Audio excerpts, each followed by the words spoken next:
अति सुंदरा।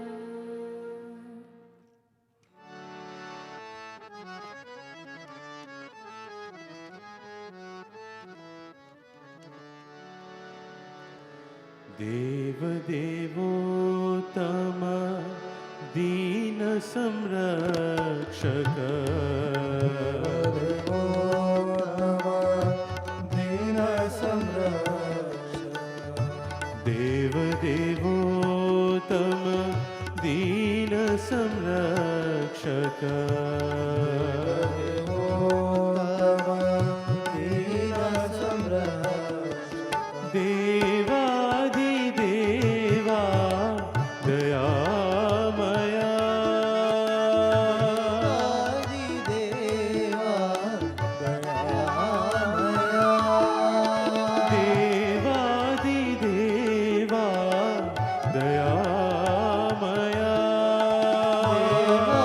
देवादिदेवा दयामया, श्री साई देवा कृपामया,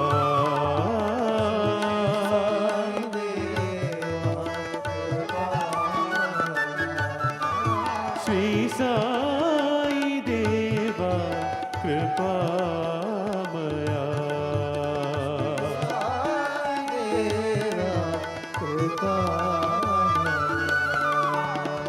पतितो धारा पाप विदूरा,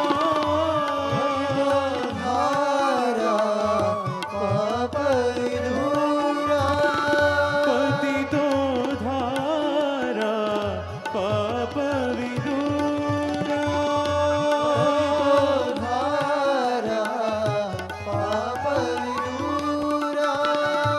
पति विहारा परमेश्वरा,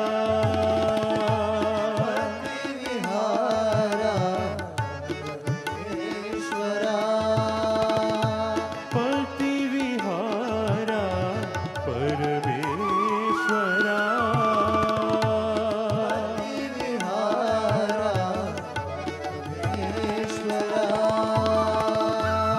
भस्मोद्भव कर भव भयनाशक, भस्मोद्भव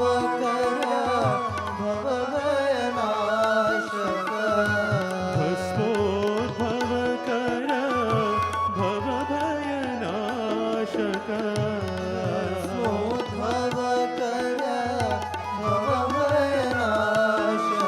श्री साई देवा कृपामया,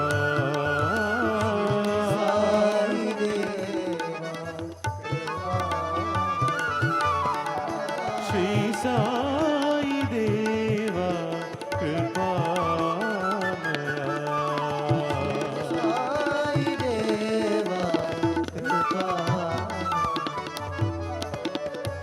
देव देवोत्तम दीन संरक्षक,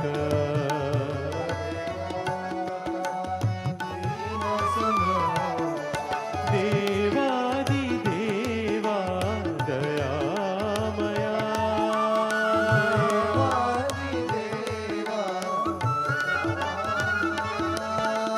श्री साई देवा कृपामया,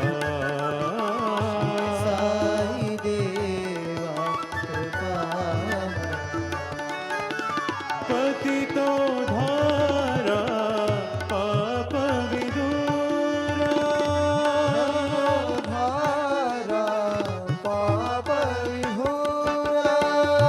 पति विहारा परमेश्वरा,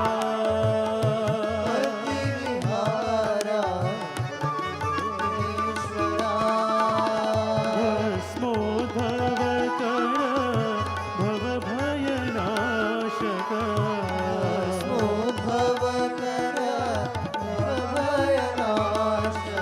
श्री साई देवा कृपामया,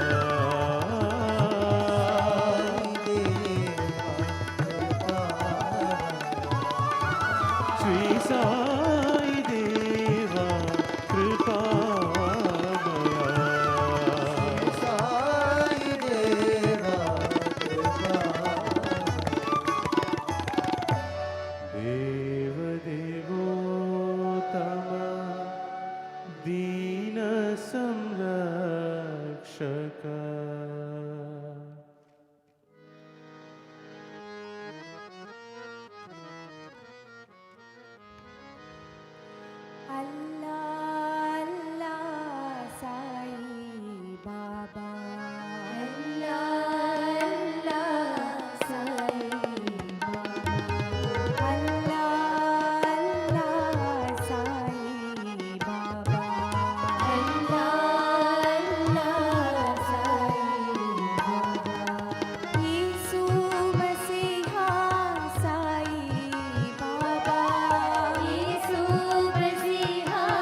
राम राम जय रघुकुल तिलका राम राम जय रघुकुल तिलका राम राम जय रघुकुल तिलका राम राम जय रघुकुल तिलका राजीव लोचन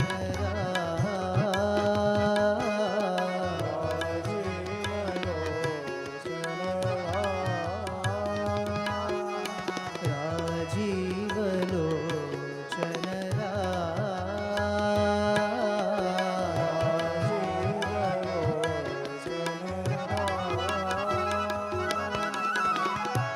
ईश्वराम्ब सुत जय जगवन्दना ईश्वराम्ब सुत जय जगवन्दना ईश्वराम्ब सुत जय जगवन्दना ईश्वराम्ब सुत जय जगवन्दना रत्नाकर कुलदीपा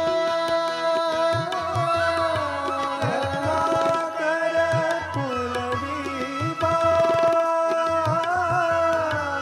रत्नाकर कुलदीपा रत्नाकर कुलदीपा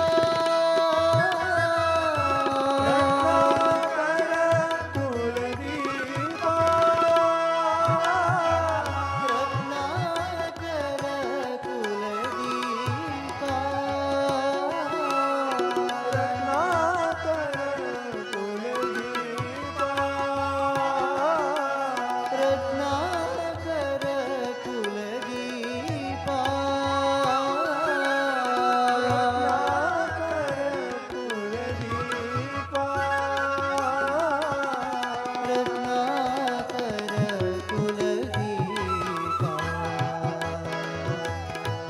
रत्नाकर कुलदीपा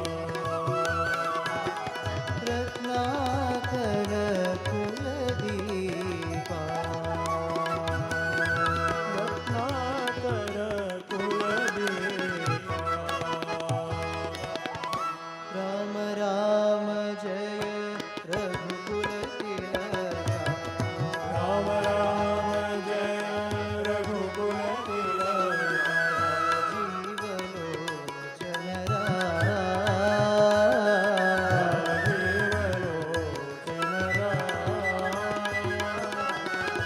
ईश्वराम्ब सुत जय जगवन्दना ईश्वराम्ब सुत जय जगवन्दना रत्नाकर कुलदीपा रत्नाकर कुलदीपा रत्नाकर कुलदीपा रत्नाकर कुलदीपा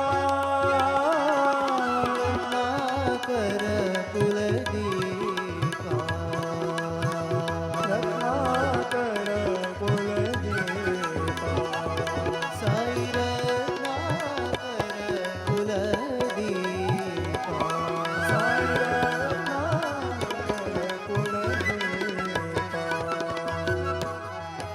राम राम जय रघुकुल तिलका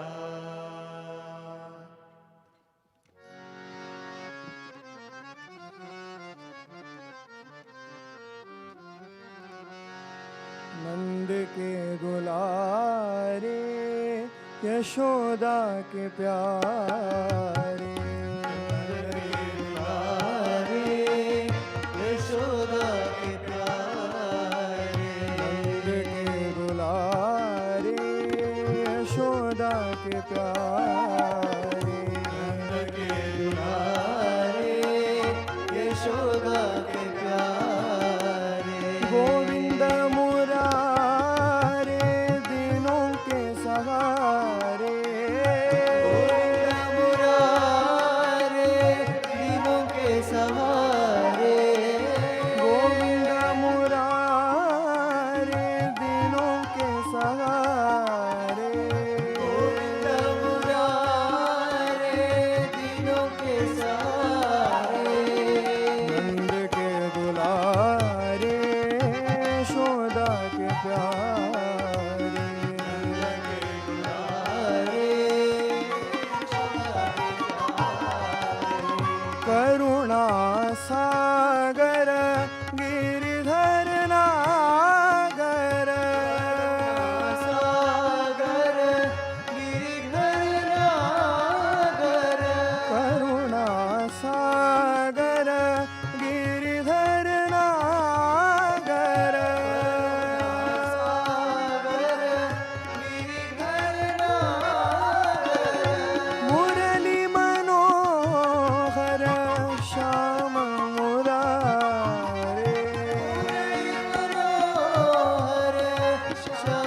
के दुलारे यशोदा के प्यारे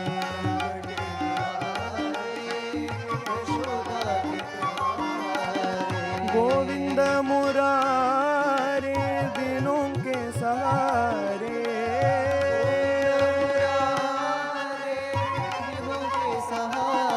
नंद के दुलारे यशोदा के प्यारे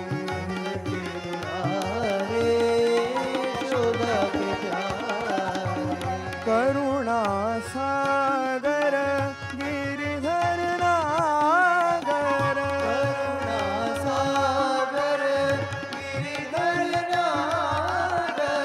मुरली मनोहर श्याम मुरारे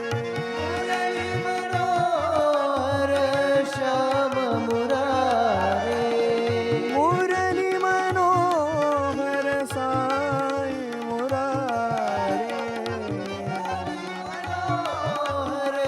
साई मुरारे नंद के दुलारे यशोदा के प्यारे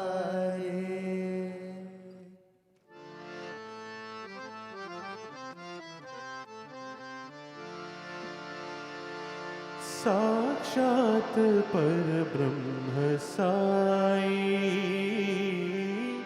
गुरुवंदना सत्य साई साक्षात परब्रह्म साई गुरुवंदना सत्य साई साक्षात परब्रह्म साई गुरुवंदना सत्य साई साक्षात परब्रह्म साई गुरुवंदना सत्य साई गुरुपद रंजन गुरु परमेशा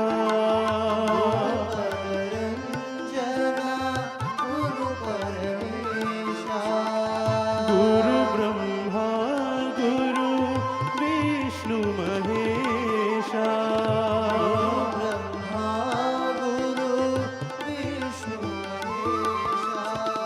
गुरुपद रंजन गुरु परमेशा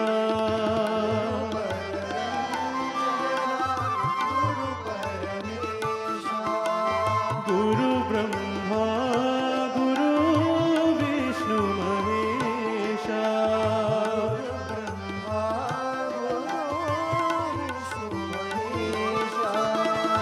सद्गुरु साई पति पुरीशा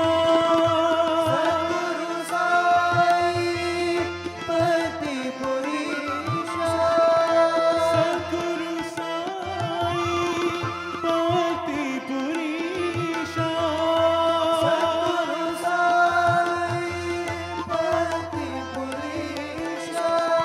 चरण नमोस्तुते साई महेशा चरण नमोस्तुते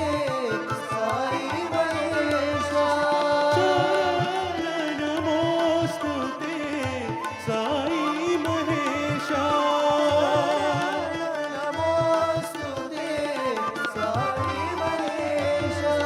साक्षात परब्रह्म साई गुरुवंदना सत्य साई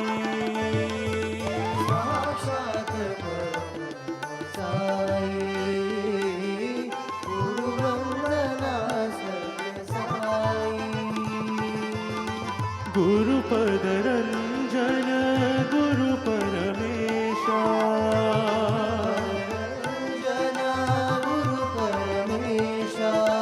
गुरु ब्रह्मा गुरु विष्णु महेशा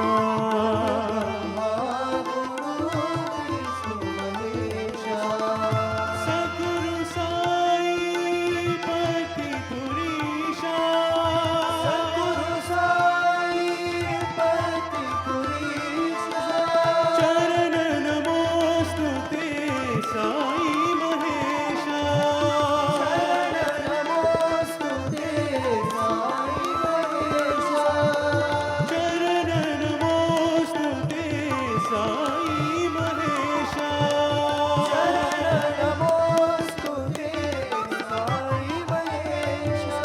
साक्षात् परब्रह्म साई गुरुवंदना सत्य Sai.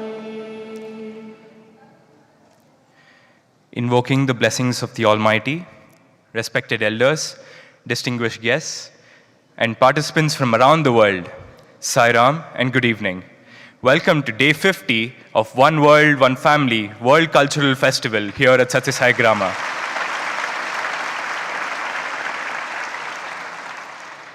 This evening, we are honored to confer the CSR Circle of Honor to 3 of our partners. First, we have Sabre Technologies Private Limited. Sabre Bengaluru plays a pivotal role in developing industry-leading solutions for the travel industry, providing a robust IT backbone to global operations. Beyond its technological excellence, Sabre has been a committed partner in social responsibility, channeling its resources to uplift communities through education.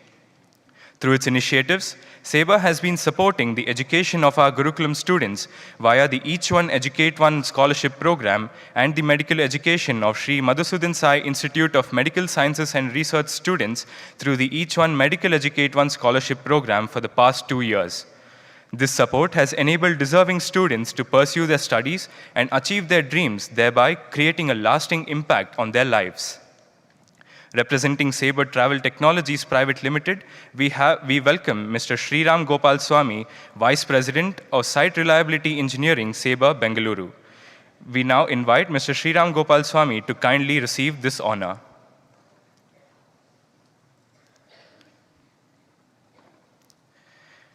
With over 2 decades of experience in technology leadership, including his tenure at Cineverse and Oracle Corporation, Mr. Gopal Swami has been a strong advocate of education and mentorship. He has personally engaged with our university students through the Words of Wisdom lecture series, inspiring them towards excellence and service. May we request him to share a few words with us this evening.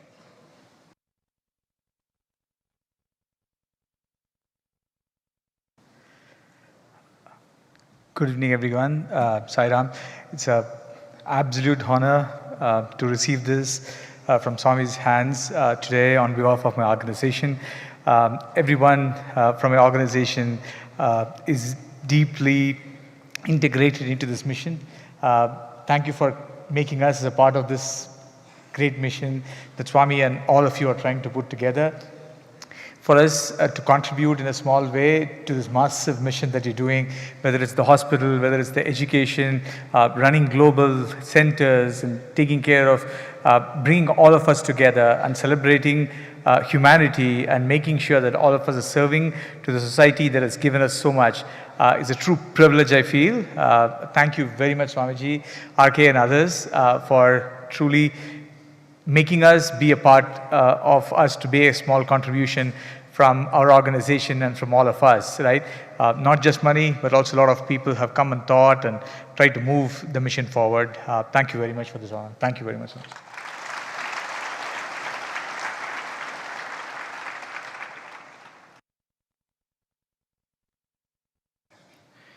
Our next partner to be conferred the CSR Circle of Honor is Wurth Electronics Services India Private Limited. The Wurth Electronic Group, founded in Württemberg, Germany by Professor Reinhold Wurth, has grown into one of the most successful enterprises within the Wurth Group with over 7,500 employees and 23 production sites worldwide. Known for its innovation, customer focus, and service excellence, the company lives by its philosophy, more than you expect. Through these initiatives, Wurth Electronics has been supporting girls' university education in performing arts and nursing for the past 2 years via the Each One Higher Educate One scholarship and the Each One Medical Educate One scholarship programs, thereby enabling young women to pursue their dreams and make a meaningful contribution to society. Representing Wurth Electronics Services India Private Limited, we are honored to welcome Mrs. Mamta Prabhu, Head of People and Culture, to kindly come on stage and receive this honor.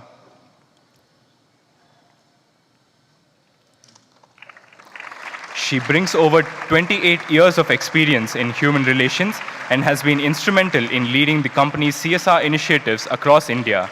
from supporting tribal education and higher education in the arts and Vedic sciences to livelihood projects for artisans preserving Madhubani art and infrastructure and support for NGOs caring for abandoned children. We now invite Mrs. Mamta Prabhu to share a few words with us this evening.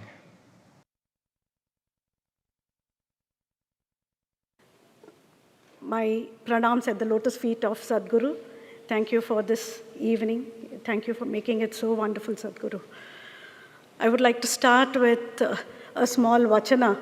Ivanarava, Ivanarava, Ivanarava Nindenisi Daraya, Ivanammava, Ivanammava, Ivanammava Nindenisi, Nimma Maneya, Mahamaneya Magalindu Nannannu Nenisaya, into Nimma lotus feet again, Nanna Pranamagalu. The meaning of this vachana emphasizes unity, advocating for the acceptance of everyone as a part of the single divine family, transcending boundaries of all kinds of diversities and embracing unity, reinstilling the concept of universal family that Sadhguru is promoting, one world, one family.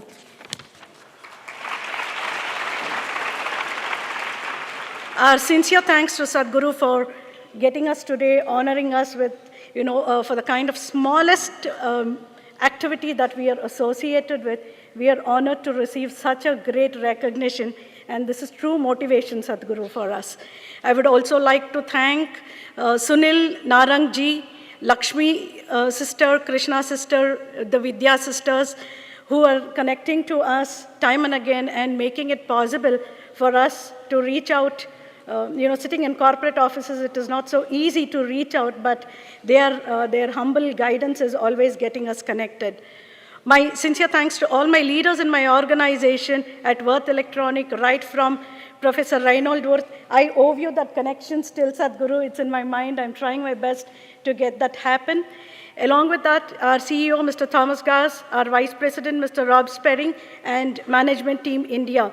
And all my colleagues of Team India, believing in me and giving me this opportunity to connect and to drive the CSR initiatives of our organization with partners like Each One, Educate One.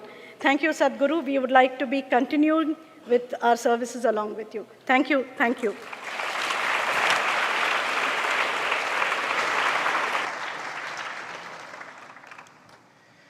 Our next partner for the CSR Circle of Honor is Pranik AI, the AI consulting group, and several other successful ventures. They have launched a conversational AI platform for multilingual doctor-patient interactions, providing free, accessible, and equitable healthcare in line with Sadhguru's humanitarian mission. Representing Pranik AI today is Mr. Prasad Gundumogla, founder, chairman, and group executive global CEO of Tabi, and we welcome him to please come on stage and receive the CSR Circle of Honor.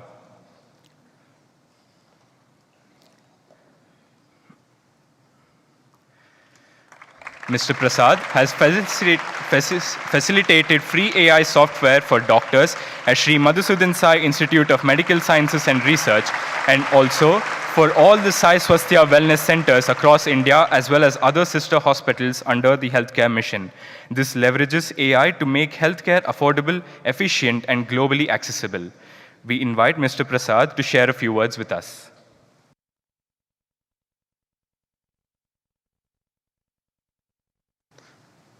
Thank you for the opportunity, spending time, getting rewarded. This is a great reward for me, getting a recognition for all the work being done for making the social impact.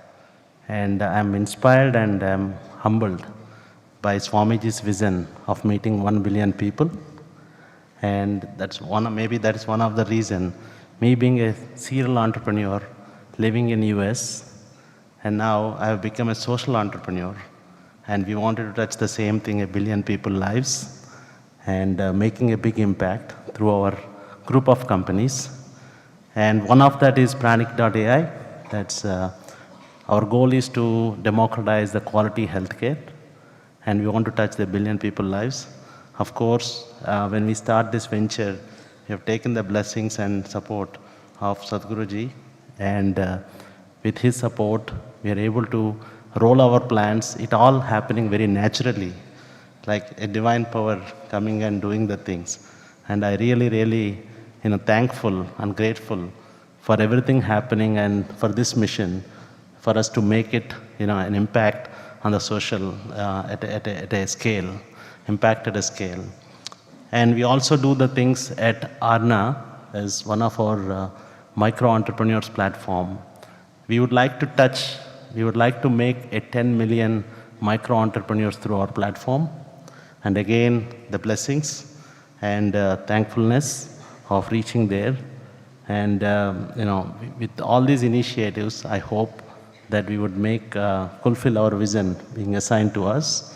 And, anywhere, this organization, I thank Sadhguruji and the One World, One Family team, every contributors and staff for making this happen. It's such a humbling thing to see from outside, from very far, from US, and seeing that what's happening here is one thing, and coming and experiencing it and being part of is other thing. And we would like really be part of this vision, Swamiji's vision, for making that impact. And we would like to make a partner in creating this Pranik AI, be part of your social initiatives, and also the medical tourism, or whichever the way that we can do. So we are here to be participant and take that as a blessing. Thank you so much, sir.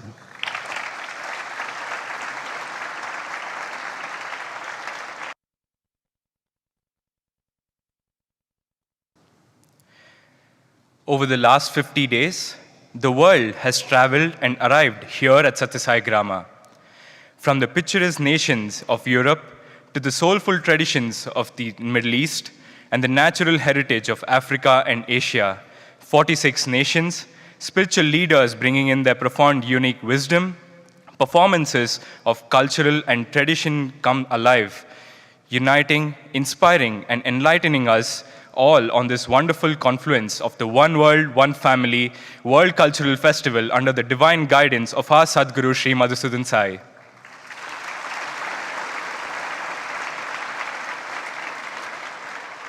This evening, we are delighted to honor the Kingdom of Thailand, fondly known as the Land of Smiles, where timeless tradition meets graceful modernity.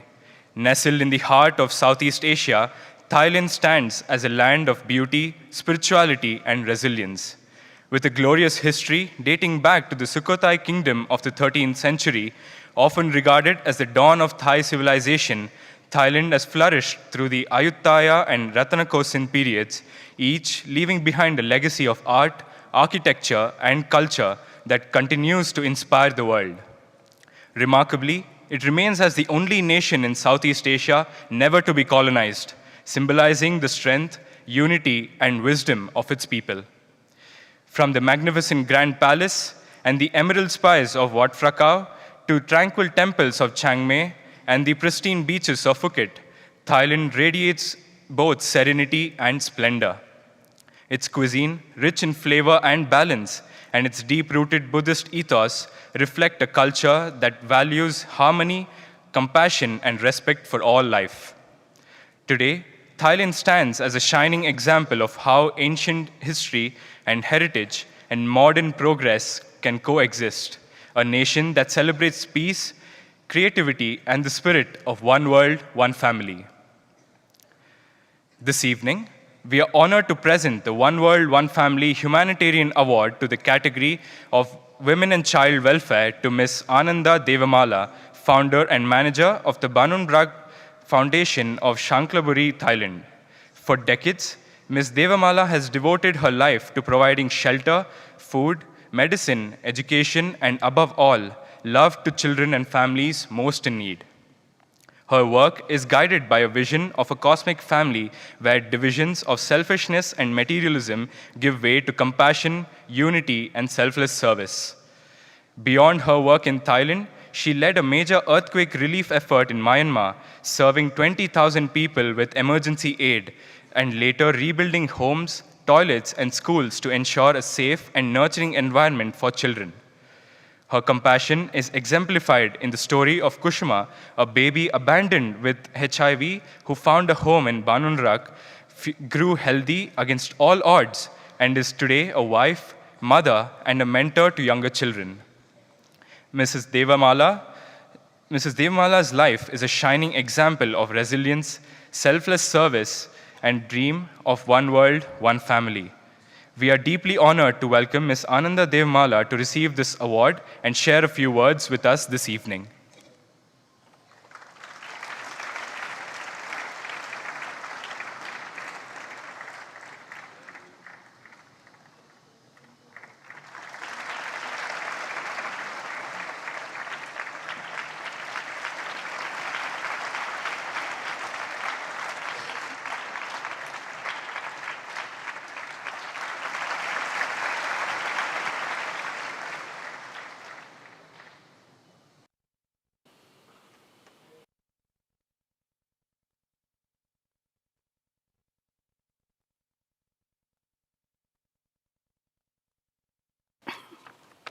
To one world, one family, one community, a community, and to their spiritual leader, Sadhguru Sri Madhusudan Sai.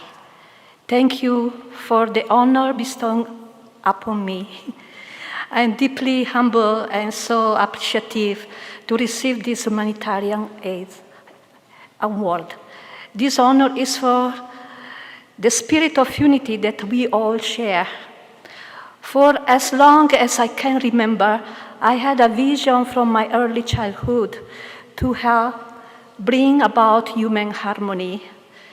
Today, in this community and in this very room, I see that vision take shape and starting to become a reality.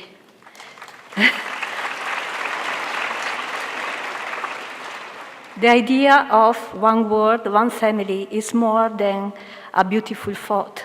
It is a powerful force that so many of us believe in and we are working towards.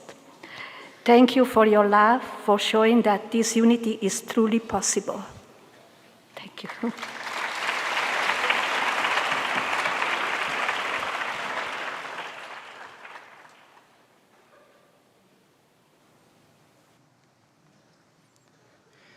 This evening, we have Mr. Kathavat Ponyam, the founder of Katha Organized Thailand, presenting on the culture and traditions of Thailand. He crafts entertainment experiences that seamlessly blend the elegance of Thai culture with the enchanting charm of India. Beyond his professional success, Mr. Kathavat is deeply committed to social contribution, particularly through sharing cultural knowledge and artistic skills with children in rural areas, giving them opportunities to learn and develop for a brighter future. His dedication was recognized when he received the Good Teacher Network of the Land Award in 2019. In the field of business, his achievements have also been recognized, as in 2022, he received the Best International Business Award, reaffirming his capability to bring forth Thai cultural creativity. Representing Thai culture by Mr. Kathavat.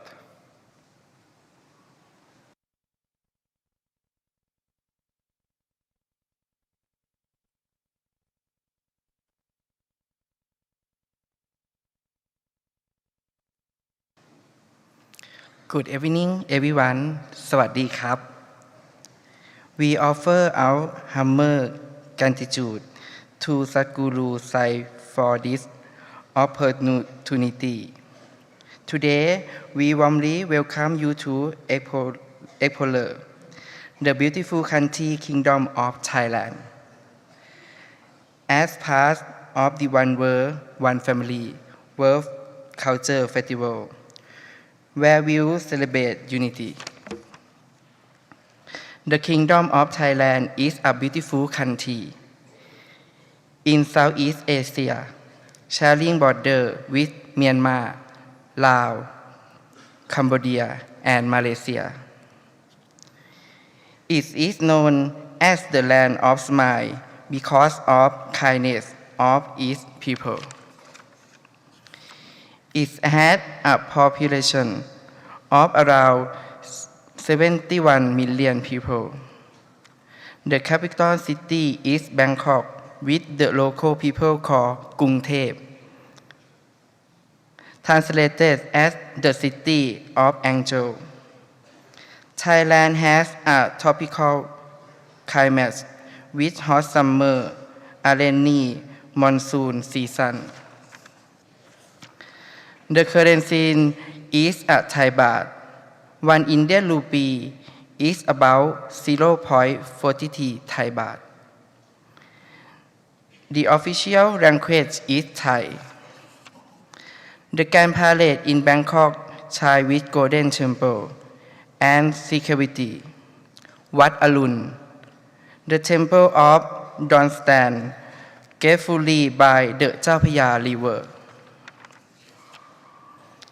The Emerald Buddha is a 66 cm greenstone statue of the meditating Gautama Buddha, dressed in gold, and is Thailand's most holy treasure kept in the temple of the Emerald Buddha at the Grand Parade in Bangkok. Beautiful aerial view of Ayutthaya River, old temple ruin, river and rock greenery across city. Thailand basically had Buddhism with spiritual compassion. We value inner peace, kindness, and living in harmony with nature. Lai Le Beach in Krabi is a stunning peninsula with beaches like Lai Le, West, and Penang. It's famous for rock climbing, kayaking, and breathtaking sunsets. The King and Queen Pagoda stand side by side Doi Intanon, Thailand higher mountain, surrounded by beautiful landscape garden. At sunrise, the golden light creates a beautiful view over the mountain peak. Thai cuisine are famous for its flavor of sweet, salty, and spicy. The diet including rice, vegetable, herb, and political food making is colorful. Tom Yam Hed, a Thai hot and sour soup made with mushroom, lemongrass, lime, and aromatic herb. Som Tam is a spicy Thai green papaya salad made with unripe papaya. Mango sticky rice, sweet lamb mango served with sticky rice and creamy coconut milk. Women often wear the elegant chut Thai, while men wear a simple yet graceful rag pattern shirts for formal culture. Thai art includes golden temple decoration. Traditional music and dance like Khon mark dance tell story from own ranger. Ranat is a traditional Thai xylophone made of wooden or metal bar arranged in a curved frame. It produces by melody, tone, and is paired with melody in Thai music. The Songkran Festival, Thai New Year, celebrates joy and blessing with water sprinkling. Leah Banerjee is a top Thai professional golfer known for her win on the LPGA Tour. While Apichat Pong Virasetakul, he an accomplished filmmaker celebrated for his poetic award-winning film Memory, Dream, and Thai Culture. Thailand is improving healthcare and nutrition with strong hospital and free services to some children and weak. Education is widely accessible with programs to improve digital learning and Russian schooling. Social care is growing with community programs that support children, elderly, and persons with difficulty. Challenges include child malnutrition, limited education, high health care, and adequate support. Addressing this gap is essential for improving overall well-being. Projects by the government, UNICEF, WHO, and local NGO help with farming, child nutrition, education, and health care. Volunteer and community group support youth, women, and social welfare, showing that small acts of kindness make a big difference. Thank you. ขอบคุณครับ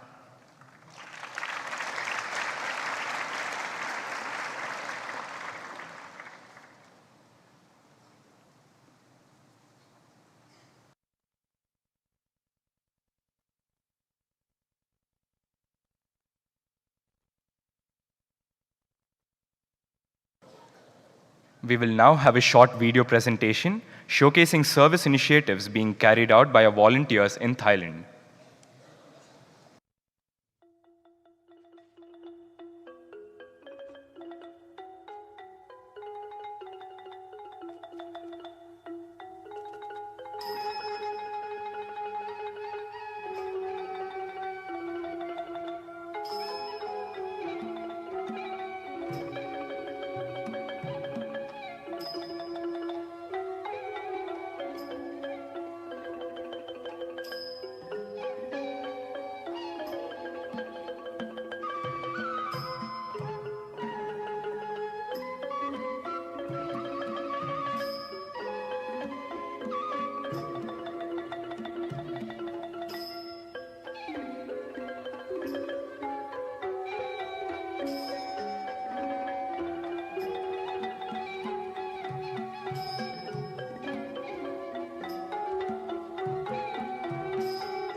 This evening, we have Ms. Leah Banerjee, an ardent devotee of Bhagwan Sri Sathya Sai Baba and Sadguru Sri Madhusudan Sai.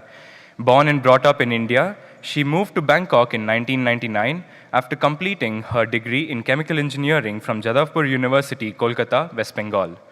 She has worked in multinational companies in India and Thailand in various positions. She is also an active volunteer in service activities and is a values education teacher. She has been actively helping orphanages in fundraising and in organizing seva activities. We are honored to welcome Ms. Leah Banerjee to share her insights and transformative experiences with us this evening.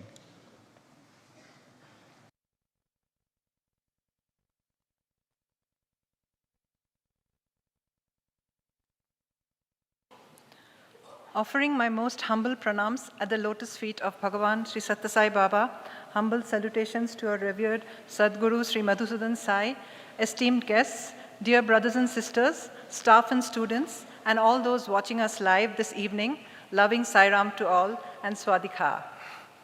As we are celebrating the birth centenary of Bhagavan Baba, I would like to start my speech with a small story as to how Bhagavan came into my life. I grew up in Kolkata, West Bengal, in a family with no connection to Baba or his work. After completing my degree in chemical engineering, I moved to Bangkok in 1999 and was working with a multinational company there. In 2000, while traveling for work in the United Kingdom, I had a dream. In the dream, my mother and I visited an ashram, and two men in white clothes came and ushered us inside. They told us that it was Sai Baba's ashram. As I went inside, I saw a vast hall with pillars and men and women sitting on either side. Bhagavan was on the stage, but in a reclining position, like the Ananta Vishnu Shayana posture. He beckoned me to come to him and taught me some Sanskrit mantras and asked me to sing some bhajans and do his arti. When I returned to Bangkok, I met someone who told me that the place I had seen in my dream resembled Prashanti Nilayam in Puttaparthi, a place I had never heard of before.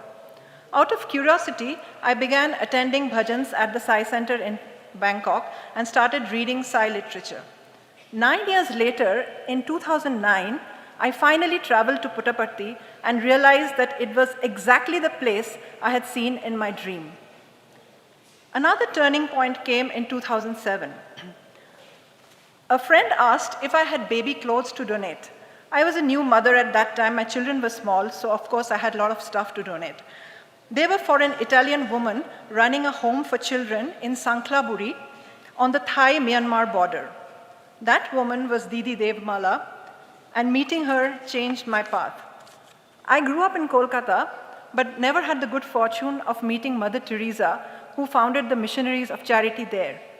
But it was in Bangkok that I met the Mother Teresa of Thailand. Banun Rak in English means the house of love. And around 150 children lived there, mostly from refugee families who were forced to flee across the border because of political tensions. The area is marked by poverty, corruption, and the constant shadow of human trafficking, with children being the most vulnerable. Over the years, I have seen Didi save many children from being pulled into that darkness, and instead she has given them a safe home, education, and a dignified life. As Sadhguru always says, that a true spiritual person is one who is fearless and selfless. Didi is a true example of that. As a woman, she stood alone against all odds with nothing but her conviction and courage and unflinching faith in her Guru. Watching her fight fearlessly for these children inspired me deeply. It made me realize that whatever little I could do to support her, even if it felt like a drop in the ocean, could still mean the world to a child. In 2018, I had the chance to take Didi to meet Sadhguru Sri Madhusudan Sai at a youth gathering in Kuala Lumpur. It was there that people first came to know about her work, and support began to flow in. Soon after, devotees from Singapore, Malaysia, Brunei, and Australia came together to stand beside her, traveling to Banun Rak and helping to solve challenges like acute water shortage, electric supply issues, and even starting organic farming for the children. This coming together of nations was not just generosity in action. It was the true reflection of the one world, one family mission led by Sadhguru Sri Madhusudan Sai. A mission where compassion crosses borders, where people unite beyond culture or nationality, and where service becomes the bridge that binds us in as one human family. My daughter also came forward to help. For a school project, she created a small social enterprise to support Banun Rak, selling products made by the children like organic powders, herbal teas, and baked goods. Through this effort, we received a lot of help from international schools. What inspires me most is that here is an Italian woman who left her home and comfortable life in Italy to dedicate her life to children who had no families, who never knew parental love, and who did not know what future held for them. They are stateless without any identity, and people from many different countries have come together to stand beside her and these children. This is the living example of what Sadhguru Sri Madhusudan Sai calls one world, one family. The understanding that compassion has no borders. I have also realized that transformation does not always come through grand gestures. Sometimes it begins with something as small as a bag of baby clothes or a single act of kindness. Each of us has the ability to take that first step, to notice a need, to extend a hand, to ease someone's burden. And when we do that, we discover that in serving others, we also transform ourselves. My personal journey has been full of many ups and downs, but it has also been filled with many miracles and divine interventions. I have cried out to the Lord in moments of despair and hopelessness, and help has appeared, sometimes in the form of a friend, or even sometimes in the form of a stranger. My yoga teacher often says that pain is the greatest teacher. At first, I resisted the thought, but over time, I came to see its truth. Pain, heartbreak, disappointments strip us away from the illusions and attachments. They push us to grow, to let go, and to focus on what really matters. I would like to close with a prayer to my Divine Master, which is very close to my heart. Annatha sharanam nasti, tomeva sharanam mama, tasmat karunna bhavena, raksha rakshasa ishvara.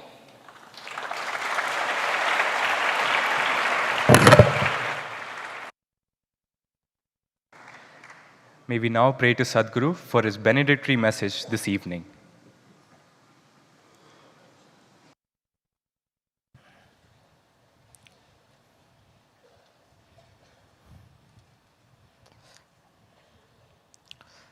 On this 50th day of the One World, One Family World Cultural Festival, halfway through the celebrations of the 100th year of Bhagwan, I'm very happy to celebrate the Kingdom of Thailand, which I have had the fortune of visiting.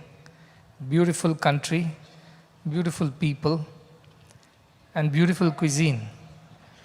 Thai cuisine is quite popular. And the first taste of it I had when I was in Singapore, not Thailand, but it was a Thai restaurant. And our Singapore people felt that we must go and taste something in early days of the mission. And that was the first time I had Thai green curry with rice, and also the sticky mango rice with coconut milk. I think these two things, if you haven't tasted, you have missed something in life. So if you really want to enjoy what Thai cuisine is, they also have very spicy other options, but these are the milder ones. And the people, whenever I'm traveling towards Southeast, they ensure that these are there as a part of the menu. So I'm very happy to have our Thai brothers and sisters here on this special day. And what we heard from Leah just now, that even a small bag of goodies like children's clothes can start transformation. Because goodness does not come in big packages. It can happen with small gestures of kindness. And that is the beauty of being good. It does not require you to be superbly rich or wealthy or mighty or powerful. Anybody, anywhere can be good, and that goodness transforms you.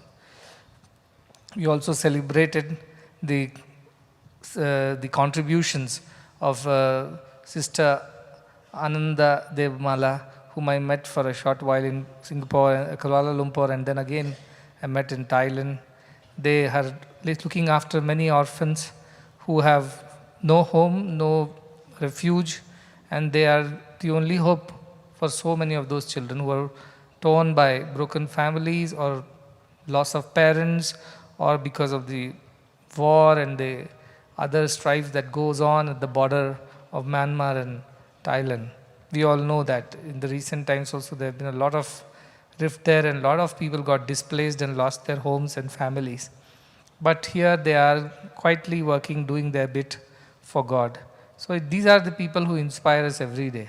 When you have a huge organization backing you, it is one thing. But when you are all alone in some remote, rural, tribal, hilly area of Thailand, and you still want to do good without any much help from anyone, that is true faith in your conviction. And I think that is why we celebrate these people as humanitarians who come from around the globe. So I'm very happy to have her here after many years, and I'm looking forward to continuing to support whatever they are doing, plus anything else that we can do. There's also a good program on values education. Thai people, the Bangkok devotees, they have also translated a lot of books, the local language, from Sathya Sai Vacha till now, and that is helping a lot of people to come to know about all the good work that is happening, and that is how the world is getting closer. So we are very happy to have all the people from Thailand over here, and welcome them with open arms, because they are our brothers and sisters wherever they are from. I am also very pleased, and I acknowledge the kind contributions of our extended family in terms of the corporations who have been supporting this One World, One Family mission through various initiatives, whether it's education for the girls, or whether medical education, or even creating a software which helps the hospital reach out to more people in more languages. We had 3 of them who were represented here on the stage today, and they received the CSR Circle of Honor. And I'm very grateful to all of them, starting with Sabre Travels and Sriram, who have been helping us with both travel solutions as well as with contributions to our institution. Wurth Electronics, I've met the whole management team at some point in time, except the founder. But I'm very grateful that they came here, learned about our entire system, and Mamtaji was instrumental in bringing all of them and showing them around, so that their commitment to a cause like ours becomes more deep. And that has helped for their continuation of the support, especially for the women's education. We're very grateful. And of course, Pranik AI, the new kid on the block, that's all I can say. Prasad and team who joined us recently. I met him in Hyderabad for the first time through J. Chaudhary Garu, who introduced him as a very dynamic entrepreneur who has several ideas and very huge execution capabilities. He's made and sold companies in the US, and he's now in India to do some good. So that is how we met, and they came up with this idea of LLMs, large language learning models, which will help us connect to the rural population. And then when I mentioned about the Sai Swasthya program, where we are trying to reach out to millions of rural population, the challenge is that we cannot take doctors to them physically, nor we can bring them over to our hospitals immediately. But still we need to connect to them, and they have come up with this language model which helps us to connect to those patients. A few trials have also been done, and a lot of data has been fed into it to make it learn.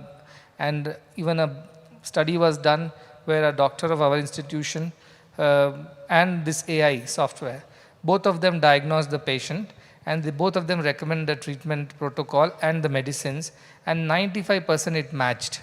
So the AI doesn't know the doctor has not told the AI, but up to 95% they match the medical protocol as well as the recommended medications after the symptoms were understood. This is being done in multiple languages. We want to reach to every patient in every corner of the country through the Sai Swasthya outreach program. And the problem, as I said, is to how to take the doctors to those areas, especially specialists. Now this software translates whatever the patient is saying into the language that doctor can understand, and it can translate back whatever doctor is saying in the language that the patient understands. So now that gap between the doctor-patient and the communication is gone. So doctor can sit in the US and the patient may be from West Bengal, let us say, and we might be speaking in Bengali. The software takes all the data input, creates a diagnosis. The doctor from the US who speaks only English, let us say, and listens to it, speaks about it, and then it is translated into the local language of Bengali, and the patient understands. And so these centers, just Sai Swasthya, which are very small clinics, they are manned by people who have just 10th pass or maybe just paramedics. They cannot do all the work. They can only manage the administrative work. But this is how the technology can connect both. And with AI, making such giant strides in huge language models, this is something that is going to be transformative in the coming times, is what we look at it as. And we have, as he was mentioning, we had this big vision of impacting 1 billion lives. Through Sai Swasthya, it was 1 million lives in this year, but over a period of time, 1 billion lives. As a group of hospitals that we run across the world, we would have already touched close to 4.5 million people in consultations. So you can imagine the potential. It is huge. Through Sanjeevani hospitals, through our outreach centers, even a center at Ayodhya, because they showed Ayodhya as one of the temples in Thailand, and that's borrowed from Ayodhya, which is Sri Rama's place. So we set up a small clinic over there, which turned into a small hospital now in the very much the Tirtha Kshetra of Rama Janmabhoomi, and that has already served more than 1 million pilgrims. So you can imagine, because the crowd is so much, and somebody falls sick, somebody has an injury, somebody is not keeping too well, all those people are taken care of in the small center that we have, and they're also given medications and treatment there. Likewise, this hospital has seen over 11 lakh to 12 lakh patients in the last 4 years. And our Sai Swasthya is making giant strides, because that is the fastest to reach out to the remotest areas. And they are also marching towards that 1 million people mark. And this is all happening, you see, over a period of time. And the Sanjeevani hospitals have done more than 1 million consultations with their mother and child, as well as the pediatric heart hospital. So all that put together is already must have crossed 4.5 million people whom we have touched. And over a period of time, as these institutions grow, especially with Sai Swasthya, we have a vision to develop 6,000 centers around the country, and hopefully in other countries too, because technology can bridge all the gaps. We don't have that constraint anymore. So with that, we would be able to reach out to many, many more people, and hopefully we can look after that many people around the world, the most vulnerable, the ones who are left out, fallen through the cracks in the system.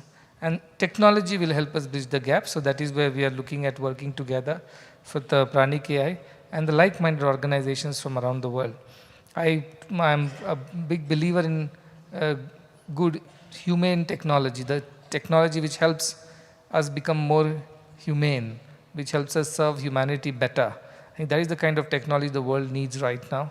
And these are some of the efforts that are being put. So I'm very happy to have all these wonderful corporates who are supporting us all in some way or the other. And I keep saying every drop counts. Nothing is too small. All goodness is goodness only.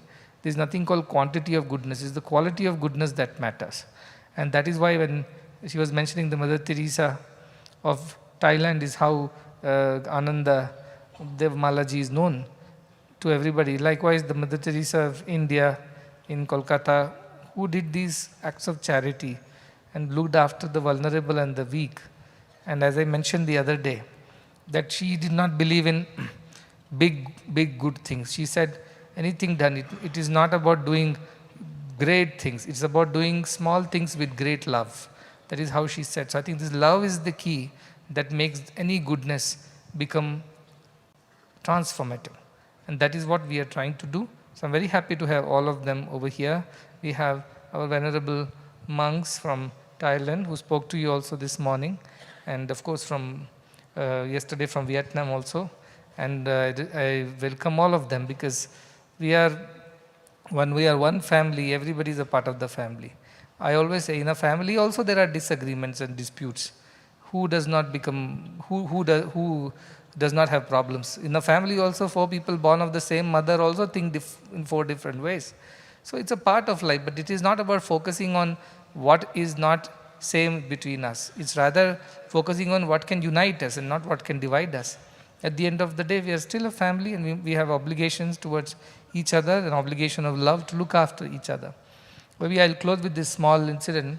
When I was a student and I was speaking in Prashanthi Nilayam on the stage like this during one Dasara, just now Dasara got over. And as a student, when I was given a chance, I was speaking.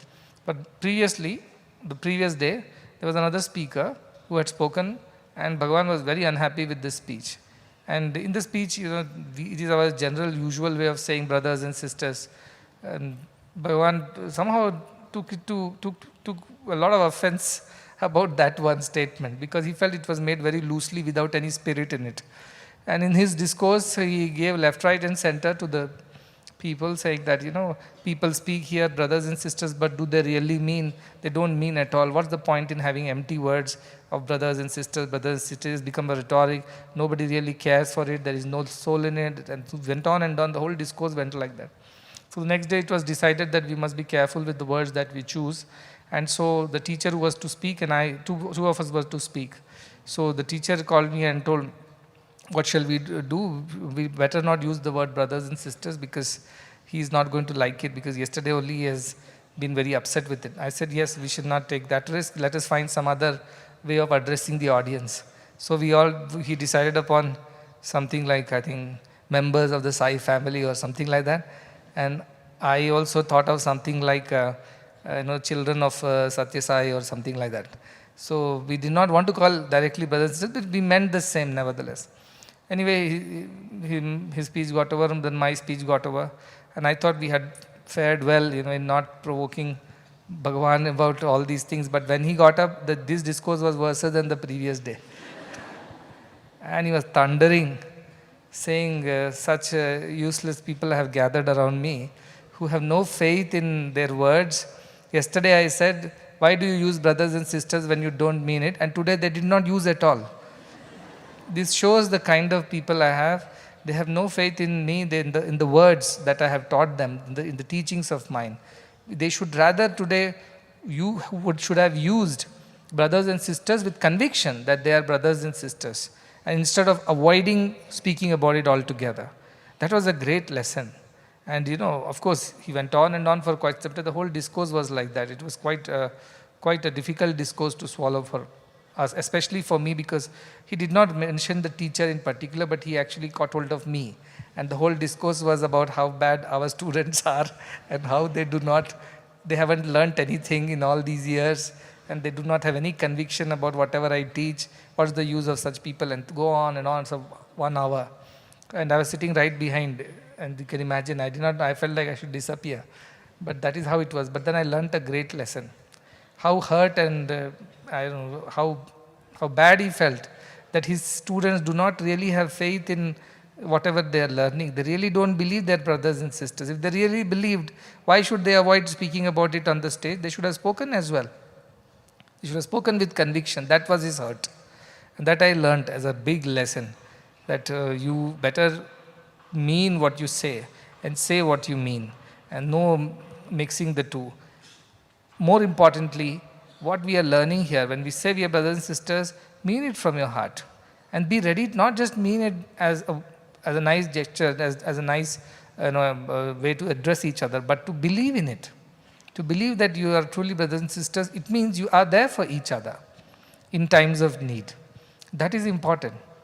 In his discourse, he said the previous day, they simply loosely use here brothers and sisters, but do you think they will help each other in their times of crisis? Do you think they'll write off their property to another person if that person is going through a problem? No, they simply talk, and I'm fed up of such empty talks. This is what he had told the previous. That's why I totally avoided. But then I realized, instead of that, I should have gone with more conviction and said it with conviction that, yes, I truly believe that we are brothers and sisters. It's such an important lesson, isn't it? How loosely we use this word. Similarly, when we are talking one world, one family today, we have to mean it. We are halfway through the function.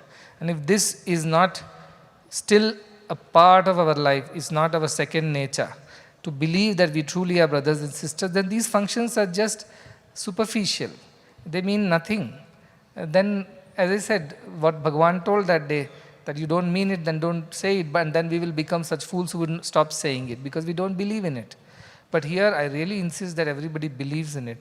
I'm not saying that sacrifices have to be tremendous. Little acts of goodness. When somebody is in trouble, somebody needs help, somebody needs your shoulder to cry on, you must lend a helping hand to all those people from across the world. I know that it demands a lot of courage to accept a stranger as your own and believe in them and do things for them. And maybe sometimes you would also get cheated, maybe sometimes you'll also get deceived by the people who are not outright honest. But that should again not disappoint us or demotivate us from continuing to believe in this idea of one world, one family. Just as in our own family, sometimes our own people are not nice to us. And they sometimes even do things which are terrible. But then at the end of the day, we still know that they are a family, and just in case they get into a trouble or they need our help, we still reach out to them and do whatever little we can. That is the idea, that we continue to be good. How others are, it's up to them. But how we are, it is up to us. And that is in our control how to be.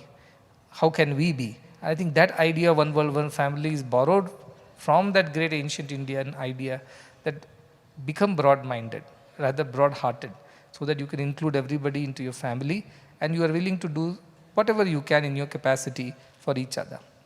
So that is the idea. When we see such people doing such good work from around the world, why an Italian lady should be in Thailand serving the children of Myanmar and Thailand, why that should happen? Because it's a family, that's it. Some inspiration from within has guided her steps.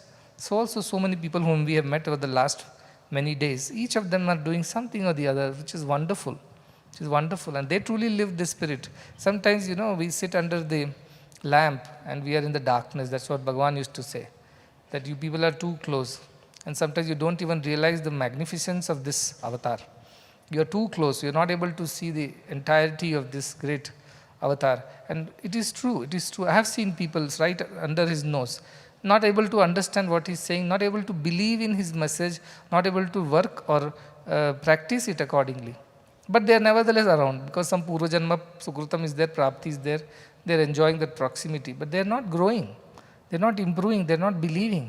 What's the point? What's the point he used to keep saying? Same thing, I should not have to repeat that. They say history repeats itself. But I do not want the history to repeat here. And one world, one family is truly not believed in, but we are just making, whatever statements from the stage or anywhere else. We must believe in this idea, and you would see that it would transform you before it transforms somebody else. It makes you a better human being, and that is a very nice feeling. When you do good, nobody is to tell you that you have done good. When you do good, there is a spring of joy that's kind of bursts forth from within, and nobody needs to tell you that. You automatically feel happy whenever you have done something good. And that is the kind of joy that we must experience. Only then it will motivate us to do the next good thing.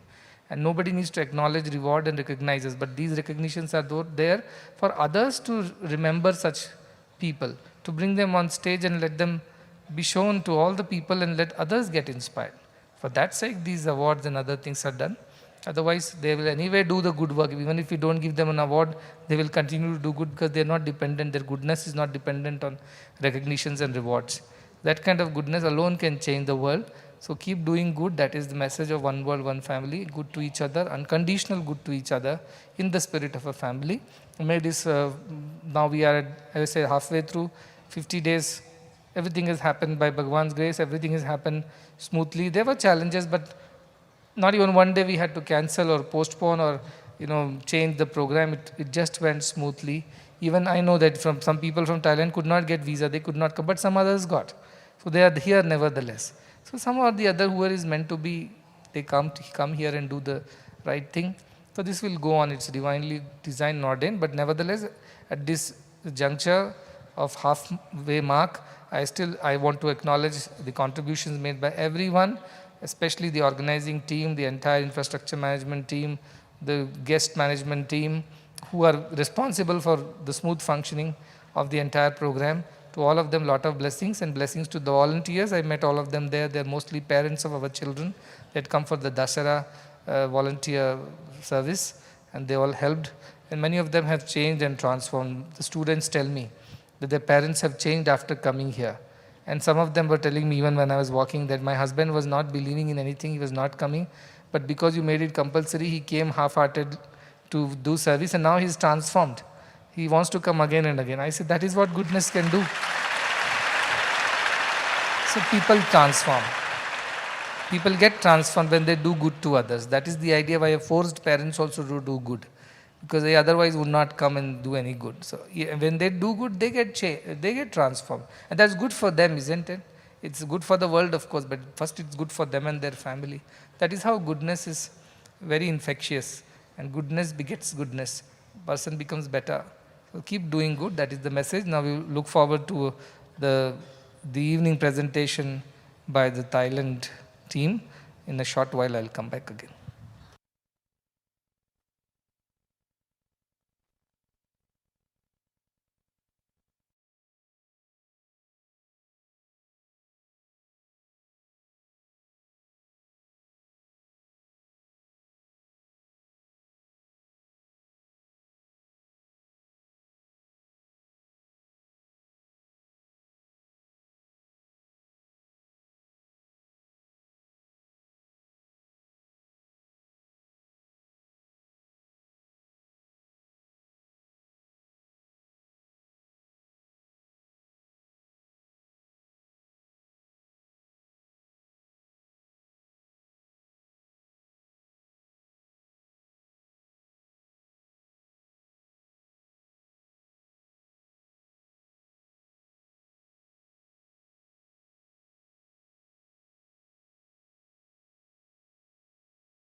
This evening, we have a dance presentation of Konyak Ob, which is an excerpt from the Thai version of the Ramayana or Ramakin, depicting the struggle between two antagonistic forces, the righteous king Rama and the demon king Totsakan.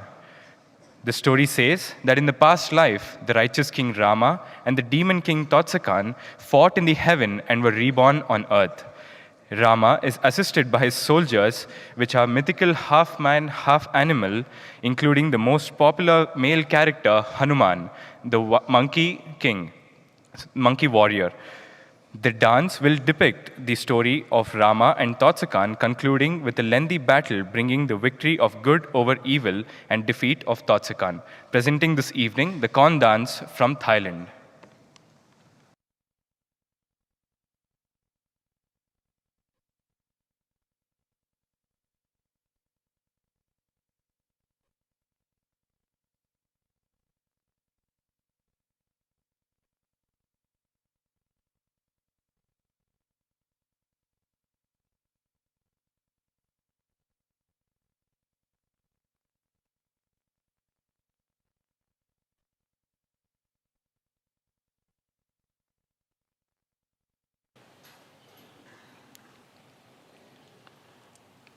สวัสดีค่ะ Today we are deeply honored to present one of Thailand's most exquisite performing art, Khon.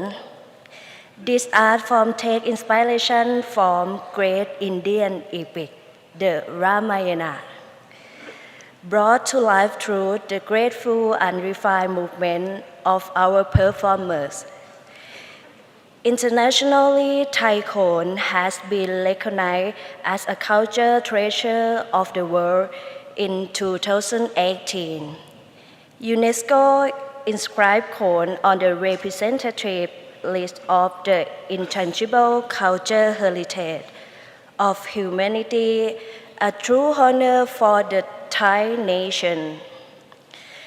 For today's performance, we proudly present the battle scene, Yok Rop, the war between Prince Rama, Lakshmana, Hanuman, the monkey army, and Ravana, the king of Lanka, in the Thai version of the Ramayana.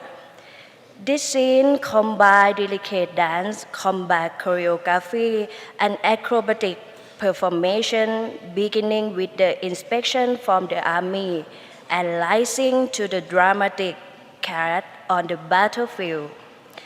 And now, let us watch closely and see who will win. Please give a warm round of applause. The welcome performance from Thailand.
and, and bring our Khon performance, the battle scene, Yok Rop, to its conclusion. We truly hope that you enjoy and been inspired by this presentation.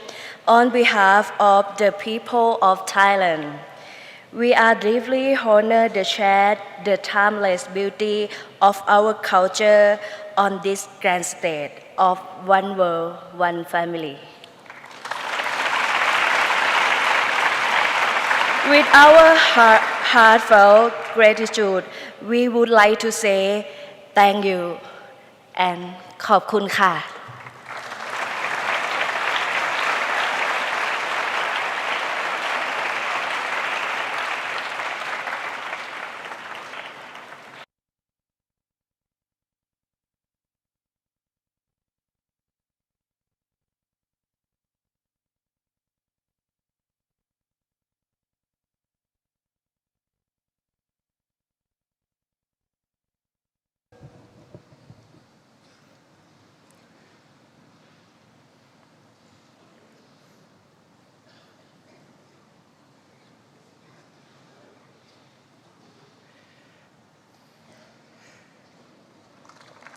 Please give a big round of applause for our performers this evening.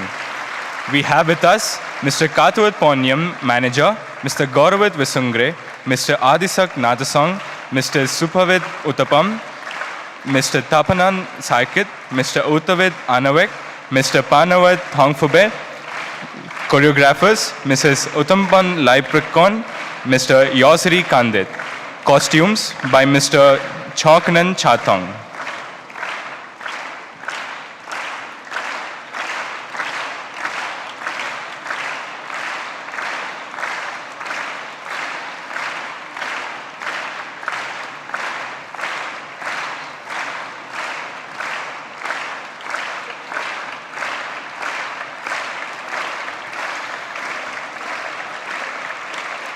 On behalf of the people and artists from Thailand, Mr. Tom would like to present a token of their love and gratitude to Sadhguru.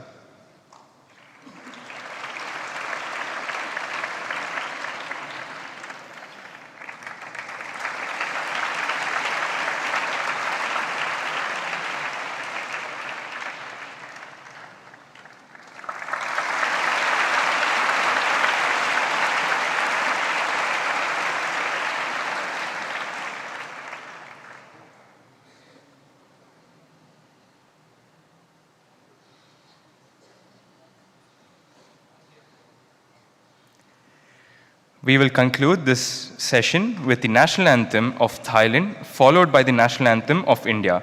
We request everyone to kindly rise.